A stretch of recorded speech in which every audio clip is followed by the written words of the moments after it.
근교부 실거래가 자료를 바탕으로 그래프를 하나 그려봤는데요.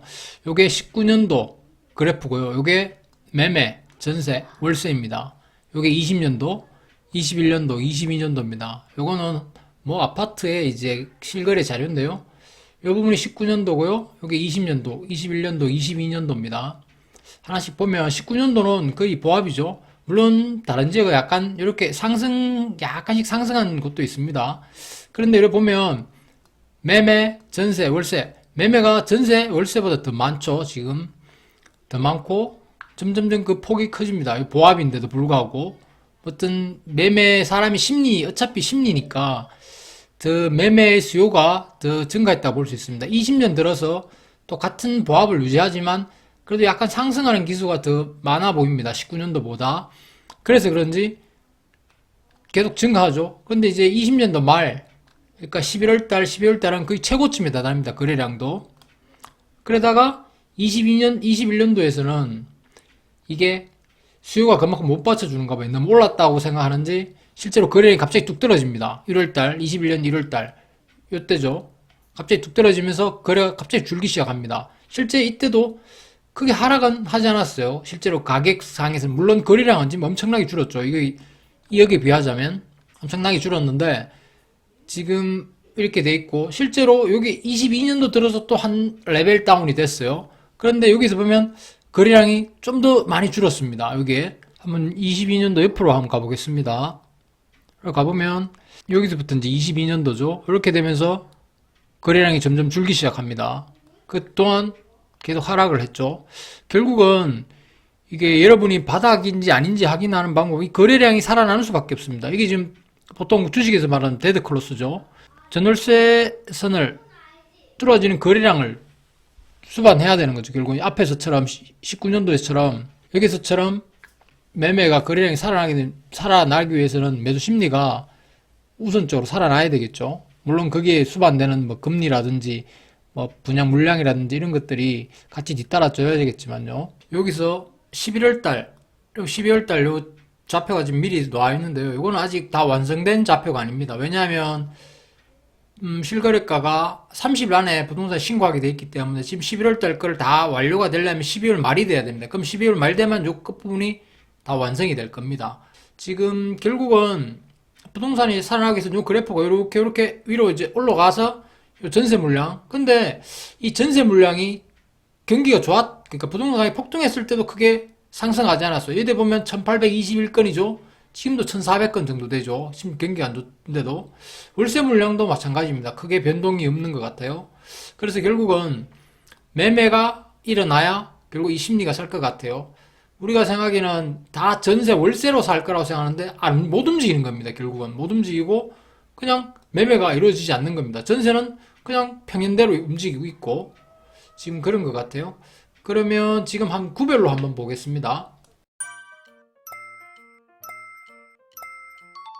지금 달서구 그래프인데요. 달서구만 지금 데이터를 모아서 있는 건데 지금 대구시 전체랑 그래프 모양이 거의 비슷합니다.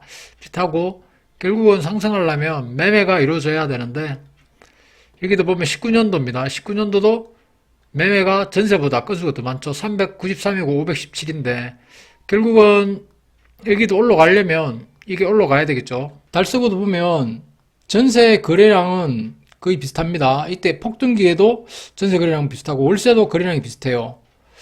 수성구 한번 보겠습니다. 수성구는 지금 전세 기복이 다른 데보다는 조금 더 있지만 전체로 폭등할 때도 그렇게 많이 오르지 않죠. 지금은 대세 하락기인데도 불구하고 그 별반 차이가 없는 것 같아요. 지금 월세는 거의 비슷하고요. 지금 4년 동안 거의 비슷합니다. 지금 수성구는 지금 전세하고 지금 매매 건수가 좀 차이가 많이 나죠. 지금 동구랑 다른 구를 한번 보겠습니다. 여기는 동구인데요. 동구도 전세는 그 매년 동안 거의 비슷합니다. 거래 건수가. 월세도 비슷하고. 그리고 이렇게 뛰어나온 월세 건수는 이게 지금 임대 아파트가 집단 입주하면서 지금 발생했는 건수입니다. 이렇게 튀어나온 월세는. 그래가지고 여기도 지금 대구시 전체랑 비슷해요. 여기도 좀 갭이 좀 차이가 나죠. 지금 서구 한번 보겠습니다. 서구는 지금 이게 다른 구는 여기서부터 이렇게 올라갔는데 여기는 있죠. 근데 여기는 원캐 거래량이 적습니다. 130건 해도 이렇게 올라가니까 아파트 거래량이 적기 때문에 이렇게 좀 기복이 좀 심한 편입니다. 그런데도 전체적으로 전세는 비슷하고 월세도 다 비슷하죠. 남구 한번 보겠습니다. 남구도 전체적으로 대구시랑 비슷한데 지금 이 부분이 좀 많이 틀린 것 같아요. 올해가 전세가 증가해요. 여기 이렇게 증가하고 있고 월세도 같이 증가해 등달아. 이렇게 증가한 적이 별로 없었는데, 그리고 매매는 눈에 띄게 하락하고 있죠. 남구는 다른 구보다 특별하게 매도 심리가 많이 떨어지고 전월세가 많이 올라가는 특별한 구 같아요. 지금 북구입니다. 북구는 이렇게 거의 다 비슷했는데 12년 들어오면서 22년 들어오면서 거의 이게 전월세 매매가 비슷하게 겹쳐지는 거죠. 실제적으로 북구가 칠곡 쪽 부분에는 거의 하락이 거의 조정이 없었어요.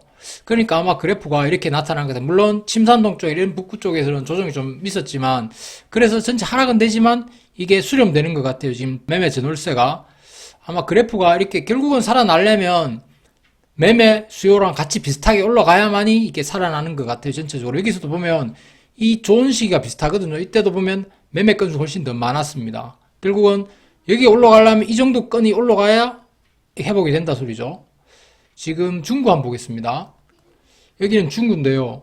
여기까지는 거의 다 비슷한데 작년 9월부터 좀 많이 틀리죠. 전세가 훨씬 올라갑니다. 그리고 매매는 떨어지는 건 비슷하고, 근데 이게 지금 건수가 그렇게 안 많아서 이렇게 기복이 심해 보이는데, 여기도 지금 남구랑 비슷하게 폭이 커지면서 간걸 벌려나가고 있는 것 같습니다. 달성군인데요. 달성군은 지금 대구 시내보다는 조정이 덜 깨받고 있죠. 그러니까 보니까 지금 매매, 전세, 월세 그래프가 수렴하고 있는 것 같아요. 전체적으로. 물론 매매가 좀 떨어지긴 떨어지죠. 왜냐면 달성군도 신규 아파트들이 조정받고 있으니까 아마 이런 것 같아요. 다시 대구시 전체 그래프로 돌아왔습니다.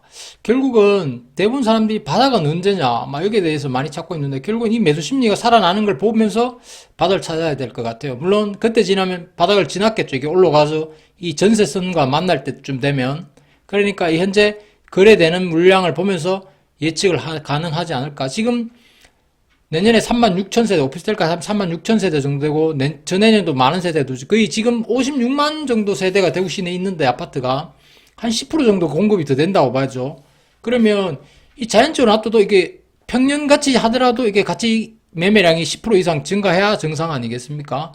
그렇다고 봤을 때 결국은 이 매매가 결국 매수 심리죠. 매수 심리가 얼마큼 살아나서 이 거래량과 뒷받침되느냐. 우리가 그래프로 아는 데는 시간이 늦어요. 보통 부동산 30일 안에 신고를 하게끔 돼 있기 때문에, 빠르면 보통 한 20일, 늦으면 한 달 안에는 이 분위기를 알 수 있겠죠. 물론 현장에서 있으면 제일 먼저 알아요. 전화 쫙 돌려보면 물건이 쫙 빠졌다 그러면 바로 매수 심리가 붙었다는 느낌이 오니까. 근데 이게 부동산이 어떤 세력이 있는 게 아니라 결국 군중 심리니까, 여러분 일반적으로 계속 관심을 가지다 보면 결국은 이 거래가 솟아난다는 걸 느낄 수 있어요. 그 대신 현장에 있어야 되니까. 부동산 사무실은 제일 먼저 알 수 있겠죠. 왜? 전화 쫙 돌리면 그 분위기가 느껴지니까.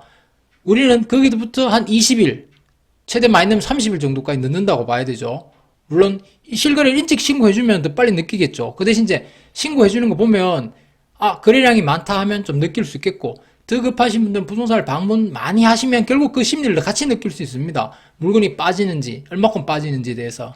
지금 오늘 이 3년간, 19년, 20, 21, 22, 4년간 그 그래프 데이터를 가지고 이렇게 분석해 봤는데요. 결국은 거래량이 살아나야, 매매의 거래량이 살아나야 부동산도 살아난다. 근데 일반적으로 생각하기에 매매, 월세, 전세, 월세가 거래량이 많을 거라 생각했는데 실제로는 그렇지 않고 거의 평균 수준입니다. 결국 매매 거래량만 줄어든 거죠. 전월세는 그대로 있고. 그래서 결국은 매매 거래량이 얼마큼 느느냐가 가장 키 포인트 같습니다.